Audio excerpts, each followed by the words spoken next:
Every 4 years, Nigeria holds an election, but the real campaign, the one that shapes who shows up, who stays at home, and who actually wins, begins, of course, months ahead of the election. And now, of course, in 2026. Hunger is biting, insecurity spreading, and the opposition coalition that once looked like a juggernaut has fractured We've seen a lot of people forming different parties, and the political ground are shifting beneath everyone's feet. SBM Intelligence has done something. They have gone into the field, 829 respondents across all 6 geopolitical zones, and they have come back with data that should worry perhaps the presidency and electrify the opposition. President Tinubu enters the 2027 race with a net favorability of negative 58.5. Peter Obi sits at positive 58.3, the only major candidates in positive territory. But here's what makes this fascinating. Favorability is not the same as victory. Turnout will decide this election. This is still Moneyline with Nancy. In case you're still wondering, this is where money, policy, and power intersect. Ikemesit, Effiong, managing partner at XBM Intelligence, joins me now to break down the voter sentiment tracker, perhaps zone by zone, and the number by number. Hello, Ikemesit. Welcome to the program. Good morning, Nancy. Thank you for having me. Yes, good morning. Ikemesit, 829 respondents, is that enough? Why didn't you all get more? 829 respondents in terms of methodology? Yeah, so what we did is we deployed what's called in statistics a statistic approach. So we calibrated our respondents pool to be reflective of the overall demographic profile of the states in which we collected the data in, right? And also our bias towards this, towards putting together this study, right, was to poll likely voters. Now, typically, larger respondent pools and data sets, right, would obviously offer a higher degree of confidence, but within a margin of error between 5 to 10%, we believe that this represents a relatively good snapshot of the broad category of likely Nigerian voters, and also how they are thinking, at least at this early stage, is about the state of the country and also about their views heading into the elections.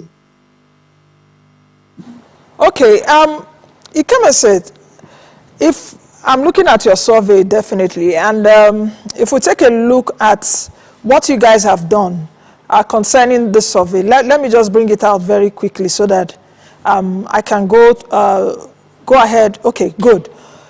What's the most surprising finding from this data? Just tell me first.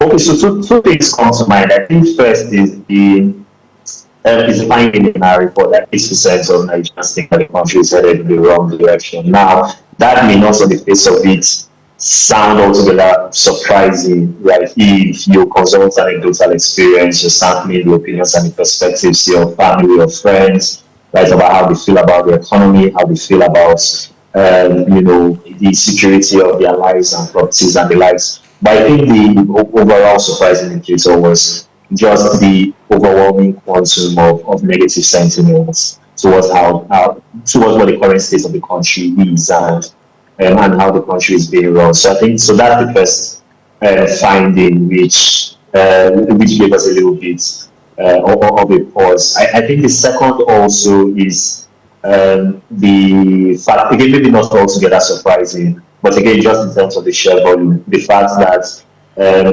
plurality of Nigerians list insecurity as their primary concern, right? So our report says that 45% of respondents said that insecurity was their chief concern. If you combine the economy and insecurity, right, as a bucket, then that number is 4%. But if you look at the broader insecurity pool, something like 79% of our respondents say that insecurity is at least a primary or a shared primary concern. And I think again that speaks to the sheer volume of feeling, right, in the minds of the the electorate, right, about what they think about the current state of the country. The president's net favorability rating, again, maybe in terms of the depth of negativity, that was also a little bit of a surprise. But usually incumbents this late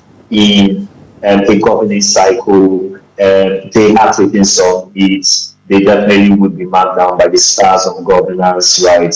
And so the fact that the president's net favorability rating is in negative territory is not altogether surprising. It's just the quantum and the depth of it, I suppose, which again was a key learning for us. Ikemesit, if elections were to hold today, would Nigerians be voting primarily for on economic performance, or would they be voting for identity, politics, or even security concerns? What would they be voting for primarily? That's a very good question, right?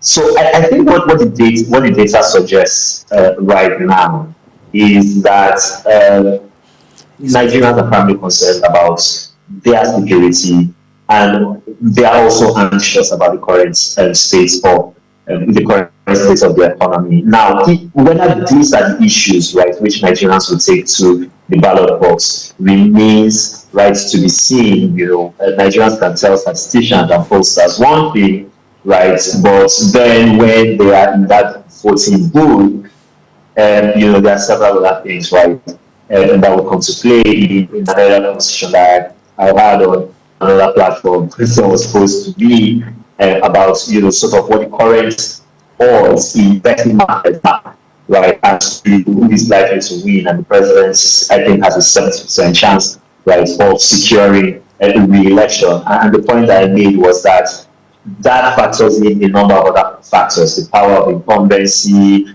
the eventual strength of the opposition, much closer, right, to the elections. And it's worth noting that we collected this data in late March and April, right, of this year. So there are things that have already happened on the economy, on the security front, right, that probably means that if we're collecting this data right now, the thinking of Nigerians would probably be somewhat different. So it's a very long time between now and election day. Right now, though, the elections are happening now. Our answer is just looking at the data, right, would be that the ruling administration should be really concerned about what Nigerians really think about it, and not just dismiss this as just statistics that has no bearing with reality. If we take a look at data, the United Nations, for instance, have said that 35 million Nigerians will face acute hunger. We have over 150 million Nigerians that are extremely poor in this country.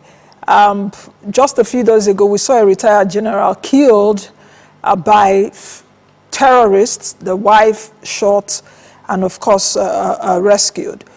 Why I'm bringing this point is that at what point does existential economic pain and the realities we have right now in Nigeria actually suppress voter turnout, like your report has said, and channel it into ballot box? Or does the data also show any evidence of voter fatigue or apathy? Or we have been so, how will I put it now? We've been so enveloped, we've been so embraced with the economic realities and realities around insecurity and all of that, that would not be sufficient enough for us to go to the ballot. I hope you understand what I'm saying, to effect a change. Or that would be like couch Nigerians said, there's really nothing we can do. It don't bad. Nothing will change.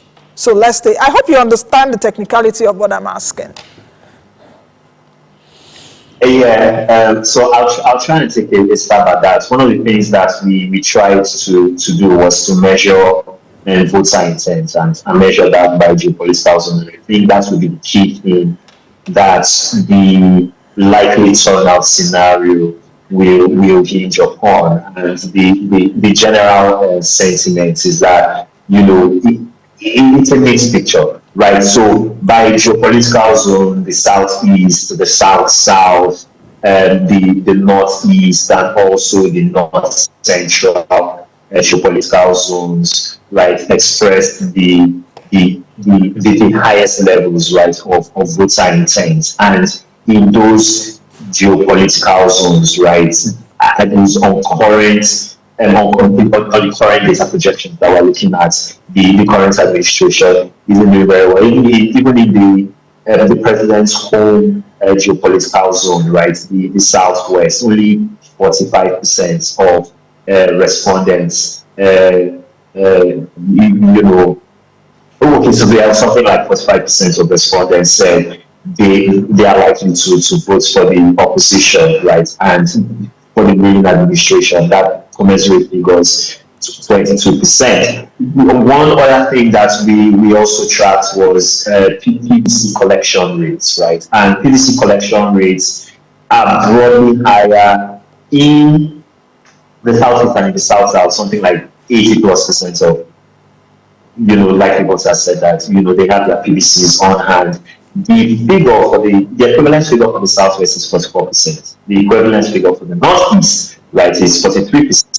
These are regions which, over the past year and a half, have seen their own disproportionate share of security challenges as well as economic pressures. So, in that sense, we may be seeing voter fatigue, right, sort of more regionalized and not necessarily broad-based, right, in that sense. But when I think about the fact that over the last 3 national election cycles, voter turnout has been down cycle on cycle. If you add the off-cycle election, traditionally voter turnout lags those during the general elections, right, and those numbers, those voter turnout returns are also significantly depressed. I'm not sure I am currently seeing enough to suggest that Nigerians are so animated that they will come out and vote. And that's why in the report we outlined 2 scenarios.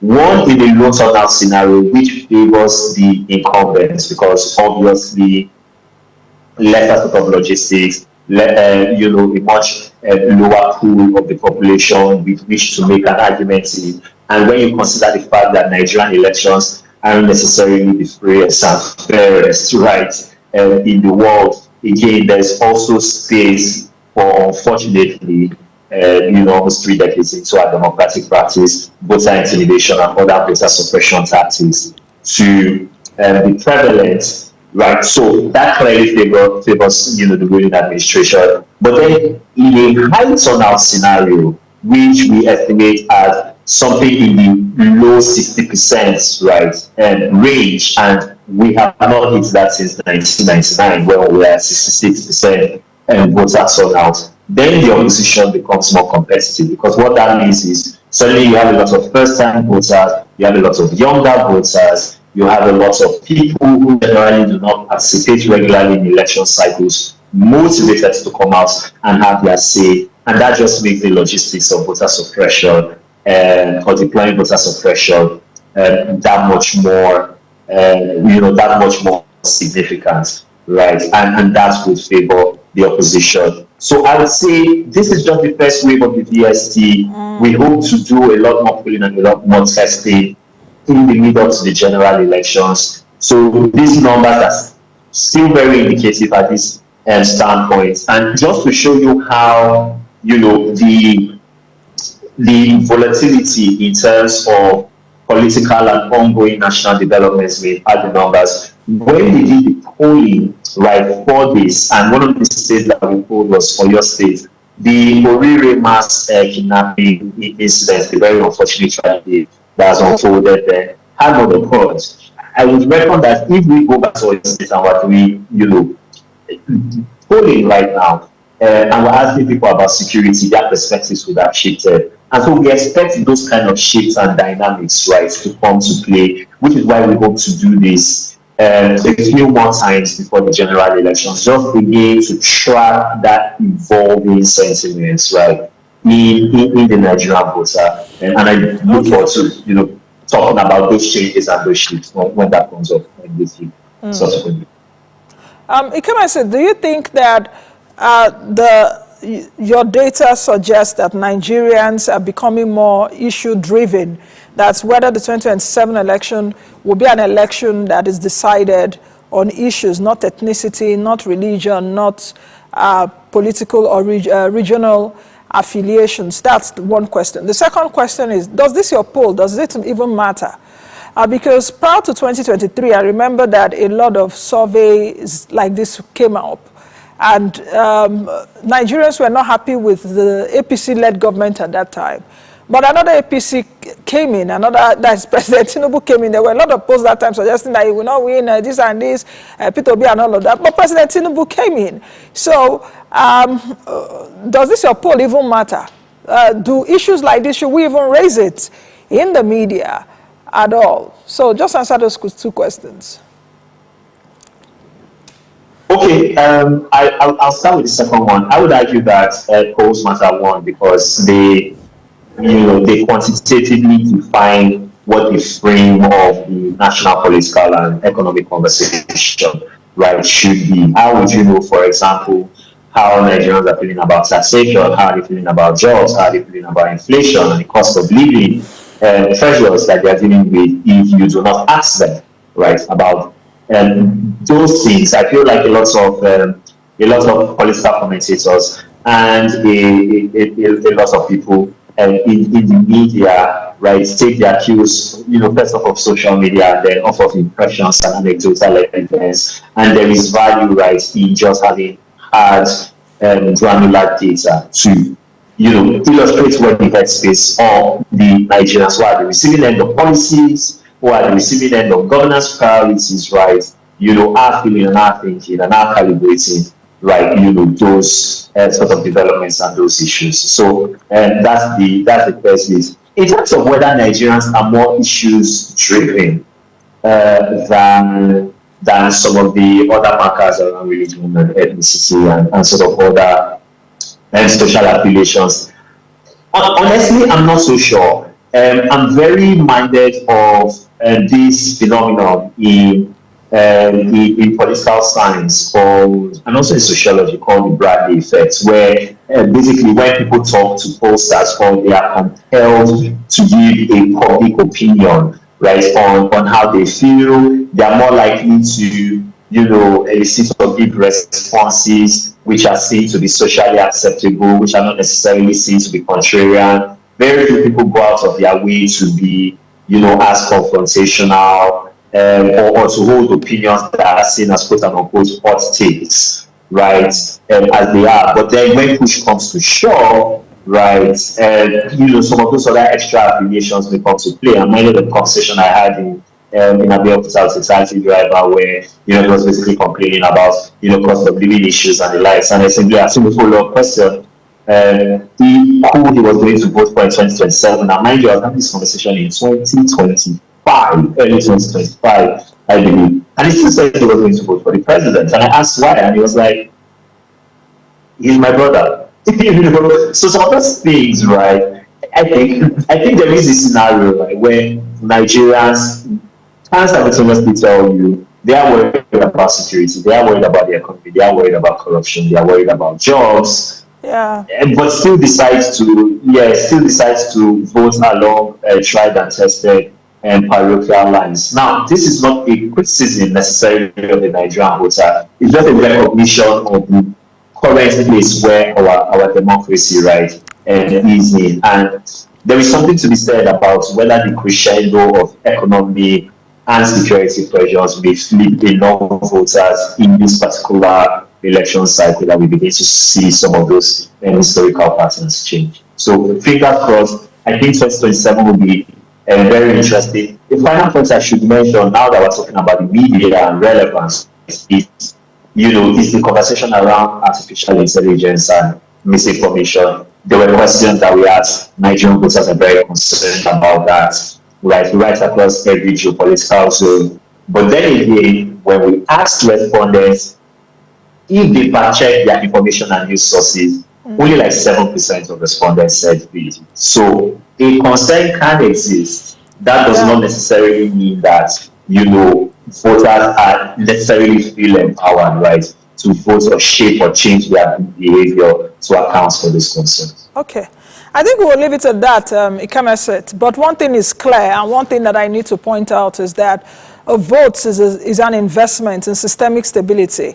You know, your votes, my vote, is an investment in how we want Nigeria to be. You know, so we shouldn't just take a look at it as something just there. You know, it's your investment in Nigeria as a whole. And it's good that surveys like this are coming out. I think a few days ago too, I spoke with the MD of NOI polls when they did talk about democracy there and how Nigerians have lost trust, you know, in the democratic process, but they are still cautiously optimistic. You know, what Nigerians really want to see is that they want to have jobs, they want the economy to be better, they want the leaders to be indeed leaders and steer the country right. Because your report says here that nearly 80% of Nigerians say the country is headed in the wrong direction. So I just hope that those in government will see this. That's why surveys like this are out. Thank you very much, Ikemesit, for joining us. Thank you. Always a pleasure. Thank you for having me. Thank you. All right, I've been speaking with Ikemesit Effiong, who is the managing partner at SBM Intelligence, and we've been looking ahead of the 2027 general elections, how Nigeria may vote, of course, according to the reports released by the SBM Intelligence. That's the show today. Thank you all for watching. As always, please join us again tomorrow for another edition of the program from myself and the team here in Abuja. Have a good day. Be the best you can be the change that you want to see. I'll see you all again tomorrow. I am Nnaji. Bye for now.